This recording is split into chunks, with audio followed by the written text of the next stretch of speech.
कर अभिनव की तरफ बढ़ा दिया। अभिनव ने एनवलप हाथ में लिया और उसे खोलकर देखने लगा। उसने देखा कि उसमें एक लेटर था। अभिनव ने उस लेटर को पढ़ा और हैरान होकर मैनेजर की तरफ देखते हुए बोला, आप मुझे नौकरी से निकाल रहे हैं? यह सुनते ही मैनेजर के चेहरे पर मुस्कान आ गई और वो बोला, क्या बात है? मुझे तो लगा था तुम्हें पढ़ना भी नहीं आता होगा, लेकिन अच्छा है कि तुमने ये सब खुद ही पढ़ लिया। मैं अपने मुंह से नहीं कहना चाहता था, लेकिन तुम्हारी मनमानी हद से ज्यादा बढ़ गई थी, इसलिए मुझे तुम्हें निकालना पड़ रहा है। तुमने इसके बारे में अकरम को बताया? अभिनव ने कहा, उनका नाम अकरम नहीं है, अकरम सर है, और मुझे ऐसे छोटे मोटे डिसीजंस लेने के लिए उनसे नहीं पूछना पड़ता है। मैं इस कंपनी का मैनेजर हूं और इतनी पावर तो मेरे हाथ में भी है कि अगर कोई बंदा काम नहीं कर रहा हो तो मैं अपने से नीचे के उस बंदे को जब चाहूं तब फायर कर सकता हूं। यह सुनते ही अभिनव को हंसी आ गई, लेकिन उसने अपने आप को रोका और बोला, सीरियसली मैं काम नहीं कर रहा था। तुमने मुझे इसलिए फायर किया या कामिनी ने तुम्हें मेरे खिलाफ भड़काया इसलिए? तुम कहना क्या चाहते हो? मैं किसी के बहकावे में आने वालों में से नजर आता हूं? मैनेजर ने गुस्से में अपना हाथ टेबल पर पटकते हुए कहा। अभिनव ने उसे एक पल के लिए देखा और बोला, आप मैनेजर हो और मैनेजर को गुस्सा नहीं करना चाहिए, लेकिन आपने फिर भी गुस्सा किया क्योंकि मैंने सच कहा। मेरा सच आपको चुभा ना, तो फिर आपने ऐसा क्यों किया? आपसे जूनियर लड़की की बातों में आकर मुझे ये लेटर थमा रहे हो। आप इस लड़की को शायद नहीं जानते हो, लेकिन मैं इसे अच्छे से जानता हूं। इसने हमारे कॉलेज से लोगों को भड़काने और बेवकूफ बनाने में मास्टर्स किया है, और इससे पहले कि अभिनव आगे कुछ कह पाता, उसने देखा कि मैनेजर गुस्से में उसकी तरफ बढ़ रहा था। वो अभिनव पर हाथ उठाने वाला था, लेकिन इससे पहले कि उसका हाथ अभिनव के गाल पर पड़ता, अभिनव ने उसका हाथ बीच में ही पकड़ लिया था। ये देख मैनेजर और ज्यादा तमतमा गया था। उसने अपना हाथ छुड़वाने की कोशिश की, लेकिन अभिनव की गिरफ्त इतनी मजबूत थी कि मैनेजर की ताकत रत्ती भर का काम नहीं कर रही थी। आखिर में उसने चिल्लाते हुए कहा, छोड़ो मेरा हाथ। अपना हाथ संभाल कर रखते तो मुझे इसे पकड़ने की जरूरत ही नहीं पड़ती। You are fired, understand, get lost. Abhinav ने पहले मैनेजर को देखा और उसके बाद उसकी नजर उस लेटर पर पड़ी जो मैनेजर ने उसे दिया था। अभिनव ने तरीके से उस लेटर को फोल्ड किया, फिर से उसी लिफाफे में डाला और मैनेजर के मुंह पर मारते हुए बोला, मैं जा रहा हूं। तुम्हारी कंपनी तुम्हें को मुबारक, जड़ बुद्धि कही के। अभिनव ने एक कैब बुक की और गुड़गांव की सड़कों पर इधर से उधर घूमने लगा। साहब, ये तो बताओ कि जाना कहाँ है? जब ड्राइवर ने अभिनव से यह सवाल पूछा तो जवाब में अभिनव ने कहा, जहां जाना था वहीं से तो आ रहा हूं। मैं समझा नहीं। पता है, गाड़ी चलाते रहो। ड्राइवर कुछ देर तक इधर से उधर गाड़ी चला ही रहा था कि अचानक उसने बीच में गाड़ी रोक दी। उसने देखा कि सड़क के बीचों बीच एक बैरिकेड लगा हुआ था। उस बैरिकेड के आसपास कुछ लोग खड़े थे जो हर गाड़ी को मुड़ने का इशारा कर रहे थे। ड्राइवर ने यह नजारा देख एक गहरी सांस ली और बोला, सर, अब तो बता दीजिए कहाँ जाना है। अगर उस पार जाना हो तो मैं राइट लूं और नहीं तो यू टर्न। अभिनव ने उसकी बात का कोई जवाब नहीं दिया। उसकी नजर तो दूर खड़ी उस महंगी सी गाड़ी पर टिकी हुई थी जिसका दरवाजा एक आदमी ने पकड़ा हुआ था। उसमें से एक लंबा चौड़ा सा आदमी आंखों पर चश्मा लगाकर बाहर आया। उसने सूट पहना हुआ था। जैसे ही वो बाहर आया तो इतने में उसके गार्ड्स उसके आसपास आकर जमा हो गए। ये आदमी कौन है? अरे सर, आप इनको नहीं जानते? ये है दिग्पाल छिंगावत। टाइगर के बाद अगर पूरे गुड़गांव में किसी की तूती बोलती है तो वो इन्हीं की बोलती है। वो दिल से ये चाहता था कि उसे बस एक बार दिग्पाल से मिलने का मौका मिल जाए। आज उसे वो मौका मिल गया था। वो ये देखना चाहता था कि आखिर दिग्पाल दिखता कैसा है। ट्रिपोर, मैं यही उतर रहा हूं, अभिनव ने कहा और गाड़ी की पिछली सीट पर पैसे रखकर कैब से बाहर निकल गया। वो सीधा उस बिल्डिंग की तरफ बढ़ते जा रहा था जहां दिग्पाल गया था। इस बीच अभिनव के दिमाग में कई सारी बातें चल रही थी। उसने जब दिग्पाल को इतने बड़े जत्थे के साथ देखा तो उसे ख्याल आया कि अगर दिग्पाल जैसा आदमी इतने बड़े जत्थे के साथ चल सकता है तो फिर उस दिन उसके पिता इतने बड़े जत्थे के साथ क्यों नहीं चल रहे थे? अगर उनके पास भी इतना बड़ा जत्था होता तो शायद आज वो अभिनव के साथ होते। ओए! अभिनव उस बिल्डिंग के अंदर दाखिल होने ही वाला था कि तभी उसे पीछे से एक आदमी की आवाज आई। वो आदमी अभिनव को रोकने का इशारा कर रहा था, लेकिन इससे पहले कि वो अभिनव को रोक पाता, अभिनव बिल्डिंग के अंदर दाखिल हुआ और उस भीड़ में गायब हो गया। इस बीच उसे लॉबी में किसी के चलने की आवाज आई। अभिनव ने देखा कि एक लड़की दिक्पाल के सामने आकर खड़ी हुई और झुककर उसे सलाम किया। इसके बाद उस लड़की ने दिक्पाल से कहा, चलिए दिक्पाल सर। दिक्पाल आगे चल रहा था और वो लड़की उसके पीछे चली जा रही थी। दोनों आपस में कुछ बात कर रहे थे। वो अपनी बाईं तरफ बने दरवाजे की तरफ बढ़ते जा रहे थे। अभिनव ने भी उसके पीछे जाने की ठान ली थी, लेकिन इससे पहले कि वो दिक्पाल का पीछा कर पाता, इतने में एक हाथ ने अभिनव के कंधे को जकड़ लिया। तुझे क्या लगता है तू यहाँ जासूसी करेगा और हमें पता नहीं चलेगा? उस आदमी ने अभिनव से कहा, जिसने उसके कंधे पर हाथ रखा था। अभिनव उसे देख अंदर से घबरा गया, लेकिन उसने अपनी घबराहट को अपने चेहरे पर नहीं आने दिया। इससे पहले कि अभिनव अपनी सफाई में उसे कुछ कह पाता, उस आदमी ने अपने बाकी लोगों के साथ अभिनव को खींचकर बाहर ले जाना शुरू कर दिया था। वो उसे ले जा ही रहे थे कि तभी एक आदमी दूसरी दिशा से भागता हुआ आया। उसके कपड़े देखकर लग रहा था कि वो भी इन्हीं लोगों का साथी था। उस आदमी ने कहा, क्या कर रहे हो? छोड़ो उसे और मेरे साथ आओ। जैसे उस आदमी ने कहा तो अभिनव के कंधे पर से उस आदमी का हाथ हटा और वो लोग अभिनव को घूरते हुए वहां से निकल गए। एक सेकंड के लिए तो अभिनव को लगा कि आज वो जिंदा वापस घर नहीं जा पाएगा। जैसे वो अकेला हुआ कि इतने में उसका फोन बज उठा। उसने देखा कि अकरम का फोन था। अभिनव ने फोन उठाया तो उधर से अकरम ने कहा, अभिनव तुम कहाँ हो? अकरम की आवाज में अर्जेंसी साफ सुनाई दे रही थी। अभिनव ने अपने आप को संभालते हुए बोला, मैं अभी मरने ही वाला था। मैं इस वक्त क्लैरॉन नाम के एक होटल में खड़ा हूँ। अभिनव ने शीशे से बाहर लगे बोर्ड की तरफ देखते हुए कहा। जैसे ही अकरम ने अभिनव के मुंह से ये नाम सुना तो उसके होश उड़ गए। उसने कहा, तुम दिक्पाल की प्रॉपर्टी में क्या कर रहे हो? ये दिक्पाल की प्रॉपर्टी है? अभिनव ने पूछा। अकरम ने गहरी सांस ली और कहा, देखो अभी ये सब छोड़ो और मेरी बात ध्यान से सुनो। चुपचाप जल्द से जल्द ऑफिस आओ। मैं अभी थोड़ी देर पहले ही यहाँ आया हूँ और मुझे पता चला है कि यहाँ क्या हुआ है। ऐसे काम नहीं चलेगा अभिनव। अगर तुम यहाँ ऑफिस असिस्टेंट की पोस्ट पर ही काम करते रहे तो जो हम चाहते हैं वो नहीं हो पाएगा। मुझे तुम्हारी पोस्ट बढ़ानी ही पड़ेगी, वरना ये तमाशा ऐसा ही चलता रहेगा। कोई भी ऐरा गैरा आदमी तुम्हें दो बातें सुनाए, ये मैं टॉलरेट नहीं कर पाऊंगा। इसलिए अब तुम्हारे पास दो चॉइसेस है। या तो तुम एके प्राइवेट लिमिटेड में मैनेजर की पोस्ट पर बैठो या फिर अपनी कंपनी में कर्मचारी बन जाओ। मैं वही आ रहा हूँ, मिलकर बात करते हैं, अभिनव ने कहा और फोन काट दिया। वो फिर से उस दरवाजे को देख रहा था जिसमें दिक्पाल दाखिल हुआ था।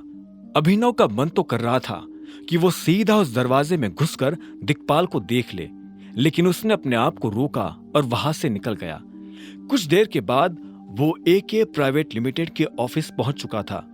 उसे कंपनी से निकाले जाने की खबर पूरे ऑफिस में आग की तरफ फैल चुकी थी। ऐसे में जब सभी ने अभिनव को वापस ऑफिस में देखा तो उनकी आंखें फटी की फटी रह गई। अब अगर इस हालत में अकरम अभिनव को फिर से अपनी कंपनी में काम पर रख लेता तो सारे कर्मचारियों को यह बात समझने में देर नहीं लगती कि अभिनव और अकरम के बीच कैसा रिश्ता है। अकरम अभिनव के साथ आगे क्या करने वाला था, अब सभी लोगों की नजरें बस इसी बात पर टिकी हुई थी। अभिनव ने किसी से नजर नहीं मिलाई और सीधा अकरम के कैबिन की तरफ बढ़ने लगा। तुम्हें पता है, अगर मैं तुम्हारी कंपनी में काम करता रहा तो मेरे लिए चीजें कितनी आसान होगी? अभिनव ने अकरम से पूछा।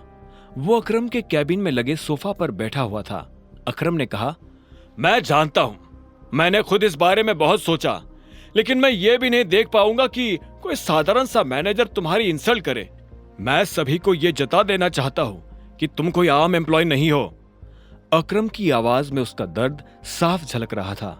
अभिनव ने कहा, लेकिन तुम मुझे अचानक से मेरी ही कंपनी में काम करने के लिए क्यों भेजना चाहते हो? तुमने तो मुझे कभी बताया भी नहीं कि मेरी अपनी भी कोई कंपनी है, तो फिर अब क्यों? यह सवाल सुनकर अकरम एक पल के लिए शांत हो गया। उसने एक गहरी सांस ली और कहा, मुझे अभी कुछ खबर मिली है। दिक्पाल तुम्हारी कंपनी की मेन सेक्रेटरी से मिला था। यह सुनते ही अभिनव के होश उड़ गए। उसने अकरम को घूरते हुए देखा और बोला, तुम्हारे जासूस क्लैरॉन होटल के आसपास भी है?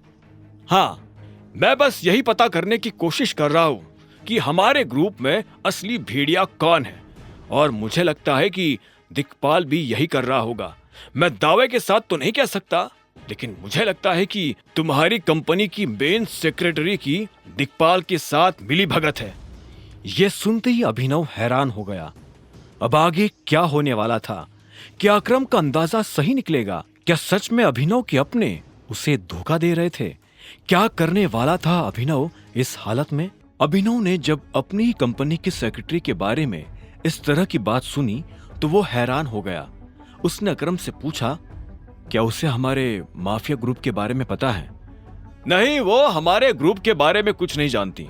अकरम के मुंह से यह जवाब सुनते ही अभिनव के दिमाग में तुरंत एक विचार आया।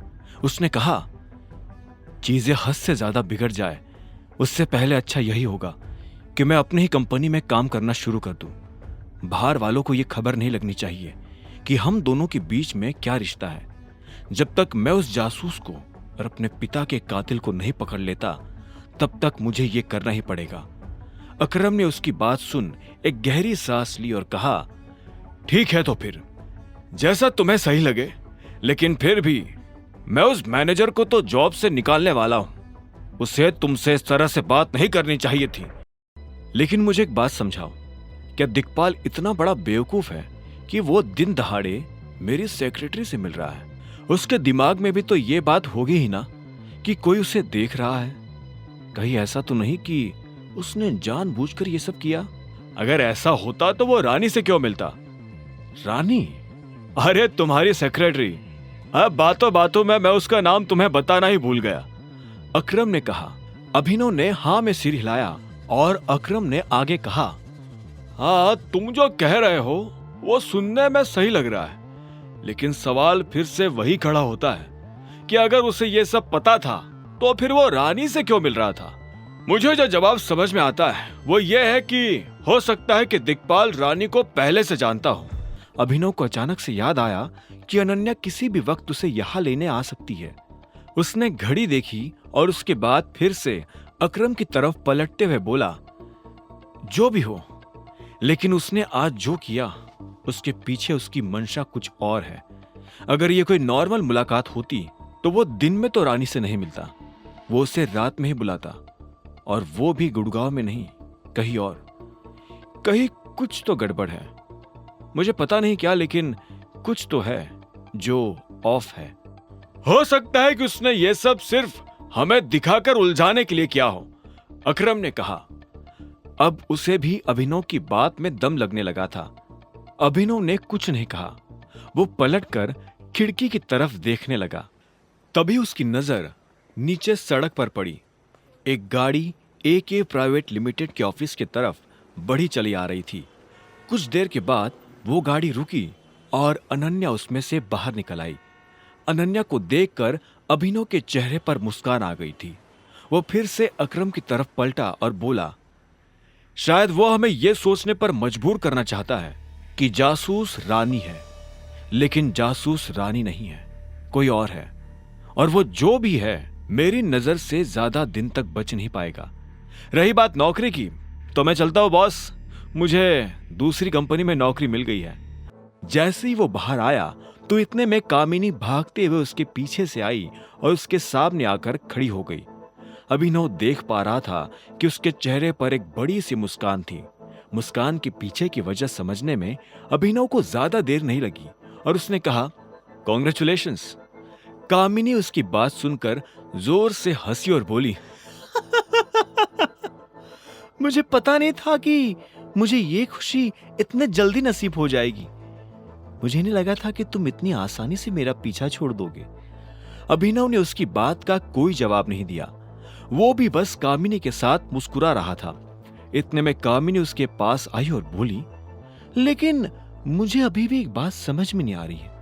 तुमने उस दिन होटल में 5 लाख का बिल कैसे पे किया? तुम्हारी शक्ल देखकर लगता नहीं कि तुम्हारे पास इतने पैसे जिंदगी में कभी होंगे। इस बारे में मुझे किसी को भी सफाई देने की जरूरत नहीं है, तुम्हें तो जरा भी नहीं, अभिनव ने कहा। कामिनी उसका जवाब सुनकर एकदम पीछे हटी और बोली, बिल्कुल, मैं कह भी नहीं रही कि तुम मुझे सफाई दो, क्योंकि मुझे तो इसका जवाब पहले से पता है। अनन्या सिंह, तुम नहीं चाहते ना कि लोगों को यह पता चले कि तुम्हारी शादी अनन्या से हुई है ना? वही तुम्हें खिला रही है, पिला रही है, कपड़े दिला रही है, तुम्हारा खर्चा उठा रही है। इनफैक्ट होटल का बिल भी तो तुमने उसी के पैसों से भरा था। अभिनव कामिनी की यह बात सुनकर अपने आप को हंसने से रोक नहीं पाया। उसने कहा, क्या क्या सच में तुम्हें ऐसा लगता है?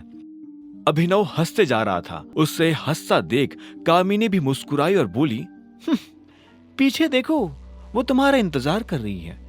मैं अपनी जिंदगी में पहली बार देख रही हूं कि कोई मालिक अपनी नौकर का इंतजार कर रहा है।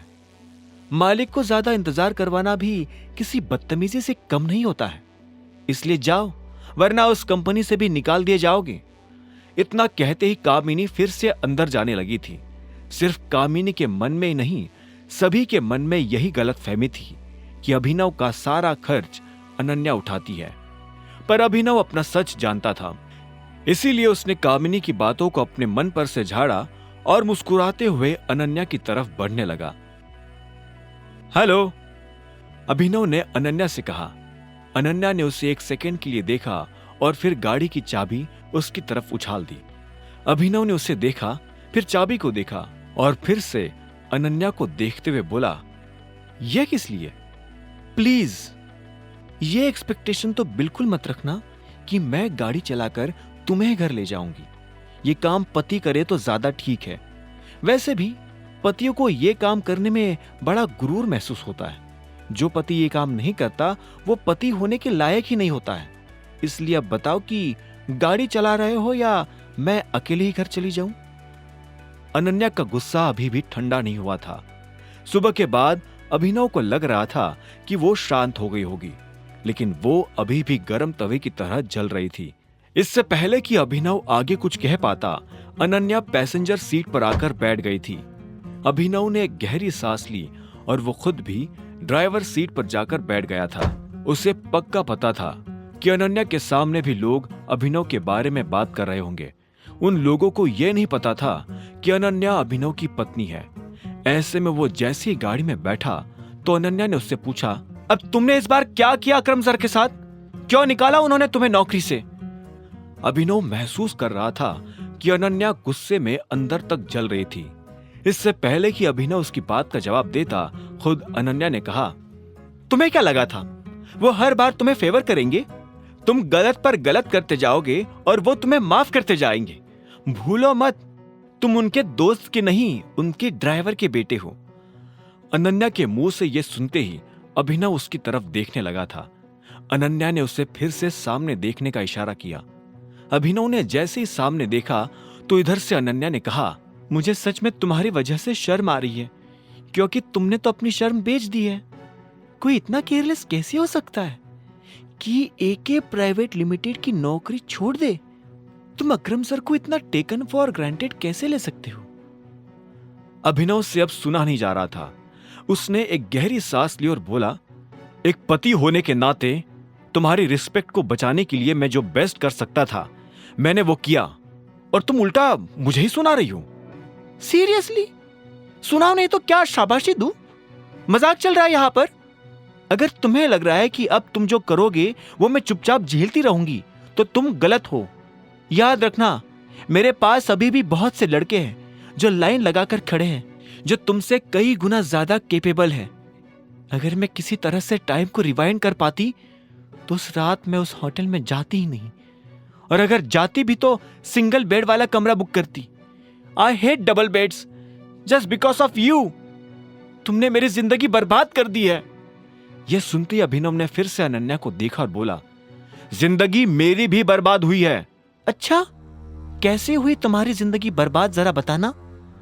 तुम एक कमरे से निकलकर इतने बड़े बंगले में रहने लगे हो, ब्रेकफास्ट में चाय बिस्किट की जगह चीज टोस्ट खा रहे हो और कह रहे हो कि तुम्हारी जिंदगी बर्बाद हो गई। कभी कभी तो मुझे लगता है कि तुमने ये सब किया ही इसलिए ताकि तुम ये सब पा सको। ओ प्लीज, पहली बात तो मुझे पता ही नहीं था कि मैंने क्या किया है, और जो कुछ भी हुआ उसमें मेरी गलती नहीं थी।